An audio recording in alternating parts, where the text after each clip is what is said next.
Welcome to Ralph E. Johnson Jr. YouTube channel, where we feature thought-provoking videos and have profound discussions about the society in which we live.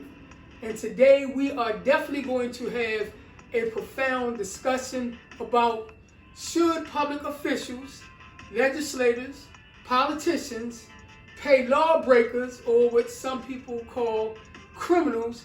Should taxpayers' money be used to pay them to behave, to pay criminals not to break the law? This is a heated argument, more so in favor of the taxpayers, because it's their money and they feel as though that they should have a lot to say about this. So come on and join me, and let's sit down and let's talk about this hot subject. All over our country, California, San Francisco, Virginia, here in Maryland, we've been paying people not to break the law. We've been paying people if they did not violate their probation.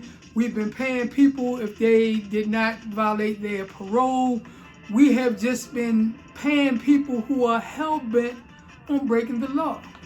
Now, taxpayers are being fed up with all of this because it is taxpayers' money. They pay representatives, they put representatives in office to represent them, not the people who are out there going against the system, so to speak. Now it has come to Baltimore. The idea of paying squeegee kids money not to squeegee. Now, my generation, we've been calling them squeegees forever. If you were 22, if you were 12, if you were 87 and a half, in our eyes, you were still a squeegee kid. Now, even squeegees have rights, so I have to respect their titles now. So now they are squeegee adolescents, formerly known as the squeegee kids, squeegee adults, head of household. Now you have and you also have the elderly squeegee, also known as OG Unc or OG Auntie. Now look, I'm not making this thing up. I do not make up the rules. I'm just following them, and I have to respect the squeegee industry, the squeegee culture, because this is what they want to be called. Now here in Baltimore, I guess one day our mayor woke up in the middle of the night with this epiphany, this brilliant American idea, that thing when you get up in the middle of the night and it just say, bing, I got it. I know how to stop them from breaking the law. Let's just go ahead and pay them. Now, I'm not harshly criticizing our mayor. I know he loves the city just as much as I do. The city council loves the city just as much as I do. And we all come up with various strategies of how to resolve certain problems. And let's just say some strategies, some game plans are better than others. People are outraged of this. And my thing is this: I do not agree with that particular strategy, and I understand the social economic conditions that create squeegees and create people who participate in cottage industries, because they're doing things based on survival, and partly that's the system's fault. But two wrongs in this case does not make a right. We need to create an environment of social economic development where as though we can get these kids, adults, and elderly employment in such a way that is conducive with civil protocol, so to speak. And also, I really do not agree with this, because what's going to happen when the grant money run out? What's going to happen when the program ends? What's going to happen when another politician is elected that do not agree with this? It's going to throw our youth all the way back into the streets.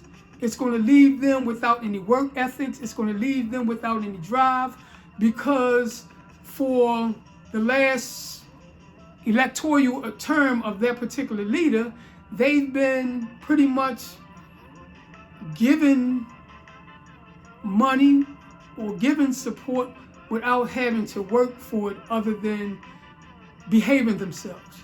And what people have to understand about crime, it's not only an action, it's a way of thinking. So if you do not change that person's way of thinking, as soon as all the bribe money is gone, they're going to go back to doing what they were doing before, because their thinking has not changed or have not changed. And that's the problem. We have to come up with a viable solution. We just can't be frustrated to the point where we are willing to do anything, because again, after all of that bribe and extortion money runs out, then they're going to be back to what they're doing on steroids. They're going to be even more wild, because they're going to be so used to getting all of this free money that now they're going to run into a desperation mode, a panic mode, and they're really going to violate the public. I understand the squeegee industry. I understand the drug industry. I understand the theft industry. I understand all of these industries, these subculture industries that's out there, because most of them are predicated on survival. But we live in a world of laws and regulations and policies. This is what keeps us civil. This is what makes it so there isn't any anarchy, any total chaos. We have to have rules and regulations. And if you want people to abide by those regulations, you can't just break them to fit a particular strategy.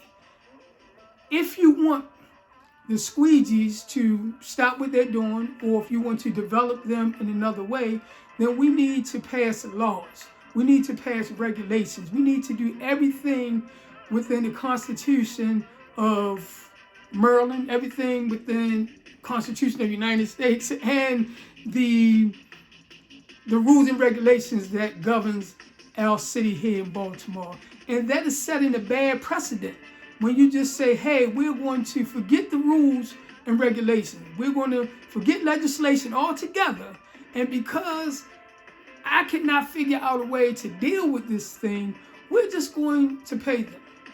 So what's going to happen when the drug dealers get jealous? They're going to say, hey, won't somebody pay me for stop selling drugs? Then you have people out there have been stealing all their life. I'm pretty sure they want to get some money too to stop stealing. So you're setting a bad precedent.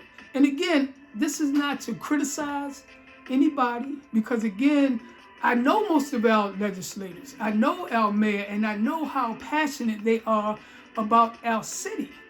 But if you want citizens to do the right thing, then we as leaders have to do the right thing and not take the short route, but continue to take the long route around justice, because in the long run, it's actually going to work out. We need to start now. We're putting in place various policies and procedures and game plans to make this thing work. We just can't wake up one morning or wake up in the middle of the night and say, ha, I'm going to do this, and really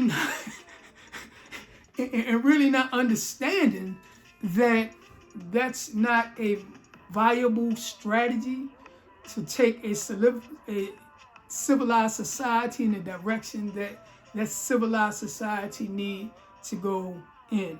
We need to set standards. And it's really not helping the squeegee industry at all, because a lot of those youth out there, they actually need a skill set where they can get skills and develop themselves in such a way in a society where they can make money, but they can enhance the society and not be a liability or an eyesore. And this is why I feel as though we should open up the trade schools, because the trade schools will give our youth a skill set in order to go out there and make a living for themselves, their family, and provide a progressive community. I do not believe in paying criminals, but I do believe in addressing the socioeconomic conditions that cause a criminal to be a criminal, and then we can all grow as a community, all grow as a city, as a state, as a nation from there. So in my opinion, it's not helping society, definitely not helping the taxpayers, it's definitely not helping the squeegee industry or the criminals, because ultimately if they do not change their thinking, then their behavior is going to remain the same. And then what happens when the squeegee industry say, hey, you're not paying us enough. You're paying us $15 an hour when we can go out there and make $20 an hour.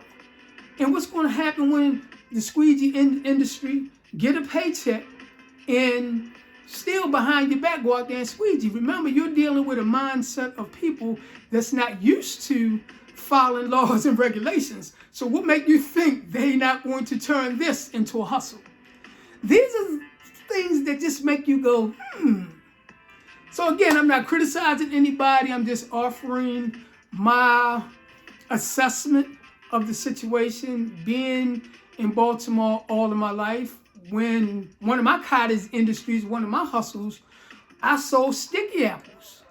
I did things like that, which I didn't have a license to do, and technically I was breaking the law. But then as I understood that I had to work within the confines of the law and the IRS going to come after you, then you start even selling sticky apples under a license. So let's do things the right way. We learn from our mistakes. We learn from our strategies that may not have been appropriate. And I give everybody an effort for at least thinking about it. Even if you did wake up in the middle of the night and had one of those Freddy Krueger situations where you were horrified, the squeegee's coming at me, the squeegee's coming, stop Freddy Krueger, and I just need to come up with an answer. Okay, Freddy Krueger, I'm gonna pay him the money, Freddy Krueger, and come up with this type of strategy to pay criminals. I am against it, but I am for eliminating the socioeconomic conditions that makes criminals more abundant. If you like the thought-provoking videos and the profound discussions that we love to bring to you on a weekly basis, please subscribe to Ralph E. Johnson Jr. YouTube channel. We really appreciate it. God bless you.